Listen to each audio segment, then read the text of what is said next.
Alright boys and girls, welcome to the channel and thanks for tuning in to my latest build video. Today we are building the mighty Grasshopper 2. Very interesting kit, step up from the Grasshopper 1. I think it's on par with the Hornet. Talking to someone in the comments the other day and he was telling me about the Super Hornet, and I think this is basically a Super Hornet with a different body on. So each time Tamiya brings out a different variant of the model, they tend to make little changes, little improvements to it. And the main thing with this, it's got a flexible rear axle. It's not solid like it is on the Grasshopper, and it's also got oil-filled shocks, so it's not got that bouncing characteristic that the Grasshopper's got. I was going to put the 13.5 that's in the Nova Fox, the same motor that's in the Grasshopper 1, just to give it an equal comparison. But getting the motor out the Nova Fox is pretty much open heart surgery. So I'm going to put an Avanti motor in it, an Avanti 2011. I'm not sure what turn it is. Comment down below if you know what turn it is. I think it's 27. But I've put a 12 turn motor in my Avanti because I want to run it, and I want to run it fast. That was just Alexa tell me notification that I've got a delivery coming. I've got some parts coming for my sim rig, so hopefully I'll get back to doing some sim videos, some racing videos. Really just enjoy doing them videos. So yeah, if anyone wants to tune into them and you think you might find it quite interesting, comment down below if it's something you want to see. So yeah, Super Grasshopper 2, sorry, I'm getting confused with the Super Hornet. So yeah, Grasshopper 2, let's have a look in the box and see what we get. So that lovely box art, I'm thinking about turning all my box art into pictures. If I can get picture frames all in the same colour and different specific sizes, I don't want to spend too much, but if these are like default sizes for picture frames, I collect all my boxes over in the corner of the studio and I want to cut them all out and turn them into pictures, I think, because I'm starting to get a bit of a stockpile of boxes. I tend to keep all my boxes. So yeah, let's have a look what we get in the box. So I had a quick look inside the other day for the unboxing video when I got the parts from Model Sport. So I'm going to get everything out of its bags, lay it down, and we'll take a look at what we've got. So a quick look what we get for our money. There's our rear axle pivot points. Not too sure what they are, but we'll find out. There's our battery motor mount. We'll be putting a 540 Avanti motor in it. Our speed controller mount, our battery door that's been changed on the Hornet. It had a latch that tended to come undone, so this has got 2 pins, so it's a bit more secure. Our body mounts, our servo mounts. There's our front wishbones, that flexible plastic. Our front wishbones. Some parts for the shocks, but it's got CVAs in it. I always change these little nuts to metal ones just to improve it a little bit. There's all our shock plastics, that grey plastic for the CVA shocks. Our shock oil. Andy Robinson done a video on this a while ago, and he was saying that the back suspension on it's a little bit stiff. So we'll see how we get on with that. There's our bumper. That flexible bumper. A driver figure, not sure what colour we'll do, and our servo saver. Our open diff, quite a big differential. Just got plastic gears, but they're quite durable. It's like nylon plastic.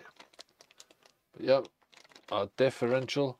Our bags, A through to D, really don't get much hardware. There's our rear gearbox mouldings. And our wheel fixings. I was going to put different wheels on it. I didn't realise it had these fixings, but we'll see if we can put hexes on. I'm thinking about putting Sand Viper wheels on it. I'll have to have a look in the box, see if I've got anything that's going to look good on it. There's our chassis. Not sure how different it is to the Grasshopper 1, but yeah, they've probably made little improvements here and there. Our body, won't be painting it. The paint pretty much doesn't stick to this body, so pretty flexible, kind of like wheelie bin plastic. So that, yep, our body, same body that's on the Mad Bull. Yep, our stickers, are orange and gold stickers. Not many stickers to worry about. Very beginner friendly, this kit. And our instruction manual, getting additional instructions just because how it's changed to the few little changes like the CVA shocks and our instructions for the stickers. So yeah, I'm going to jump straight into it. Hopefully it won't take too long, maybe a couple of hours, and then hopefully we'll have another new kit in the collection. Right guys, we're going to jump straight into step A. Step 1 through to 5, which is basically step A, and get that rear gearbox done.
And then a crack of lightning, there is the gearbox done. Very simple, very simple gearbox, but yeah, not much can go wrong with this. Just remember to use that collar when you're putting your one of your drive shafts in. Just make sure you put that collar on the side of the gearbox that the spare gear goes on. But yeah, probably would have been an idea just to put a bit of grease on that spare gear, but it's not looking too bad actually. So yeah, there we go. Now we're just going to stick the motor in, which is that Avanti motor. So you need an 18 tooth pinion. So when you order it, if you're going to upgrade the motor, which I highly recommend, because a 380 motor isn't enough to blow wind on your face. So yeah, make sure you get an 18 tooth pinion. It's probably better to get a steel one as well rather than an aluminium one. But the aluminium one from Tamiya is only something like £3.50. It's worth just spending that couple of quid and actually getting this steel gear pinion. So we'll get the motor in next.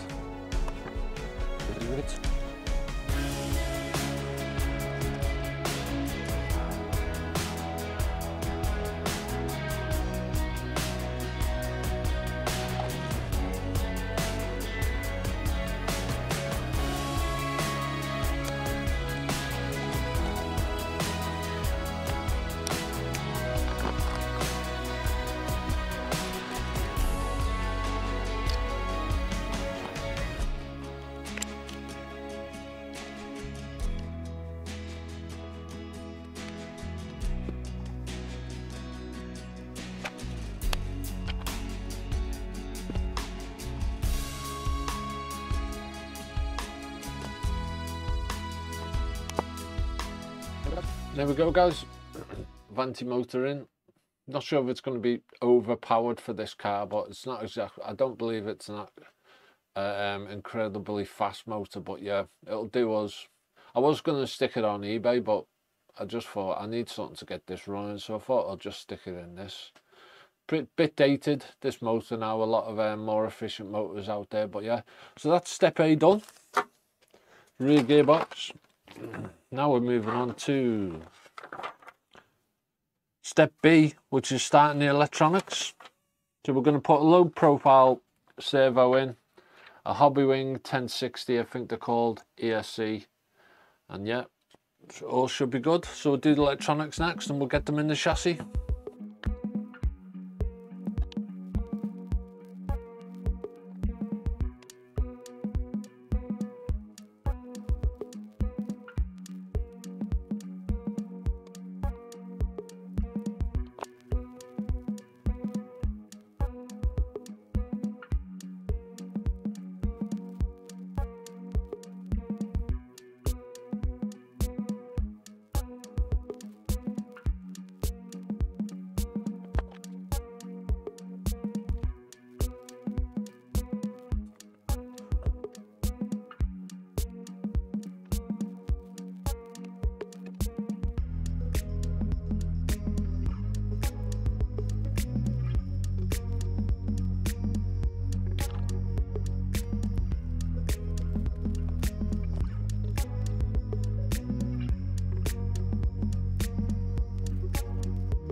And there we go, guys, our servo in, our body mounts, our rear battery pins for the battery tray in, and the antenna holder. So now we're just going to stick the electronics in, and then it'll be a case of getting the back end on. So we're going to get the electronics in, get all the back end in, and then we're starting the shocks. So yeah, CVA shocks pretty easy to do. Get that sorted next.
And there you go, guys, them back springs that are on that axle, I had a terrible time getting them on. It's not like the Hornet where it was kind of like a screw, I think, that kind of held it in place, yeah, but this you kind of like, you need 4 pairs of hands and a pair of tweezers to get them on. So that's step 10, getting them rear axle stays in. So yeah, that's the that's part B done. Now we're moving on to part C, which is going to be doing the CVAs and getting them on the wishbones, getting the wishbones on, and then the car will be finished. Then just a matter of putting some stickers on. So we'll get our additional piece of paper. Shows us how to mount the shocks. To build the shocks up, really simple. So yeah, we'll do the shocks and get them installed on the chassis.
And there you go, guys, there's another car finished. I struggled with certain steps of that. I think them springs on them that rear axle pivot really burnt me out, but yeah, there's a knack to them, like. But yeah, so that is it, car finished. Yeah, so that's it. Just gonna clean the body, paint the driver, and then that'll be finished and we can put it on the shelf, give it a run at some point. But yeah, awesome, very enjoyable, except for them axle pins. So yeah, when you come back, the body and the car will be finished. And there you go, guys, I'm gonna call that finished. And I think this is the end of my exploration into these chassis. Feel like I've got them all now. Don't really want to get the Racing Fighter or whatever it's called. But yeah, definitely a bit stiff on the rear. Not sure how long these stickers are going to stay on, because these body shells are pretty greasy. I did give it a bit of a clean, but they're already lifting in bits. But yeah, I'm happy with that. Looks all right. Pity you can't paint it, because that paint looks a bit that body shell doesn't look the best. But yeah, it's definitely going to be a basher. Gonna have to put a faster motor in it. It's not quick. I don't think it's going to be quick enough with that Avanti motor, so I'll probably get maybe a 1210 or a 15 maybe. I'll have to look into what KV motor or what wind motor. Yeah, sorry if you find these build videos a bit long. I'm still trying to find my feet with how to do the format. I've tried fast forwarding them, but some of the videos are just still half an hour long. So if you're in it and you're just chilling out and you've got me on in the background, you know I'll never swear and drop an F-bomb. But there you go, boys. I'm happy with that. As always, thanks very much for tuning in. I'll see you in the next one. Oh yeah.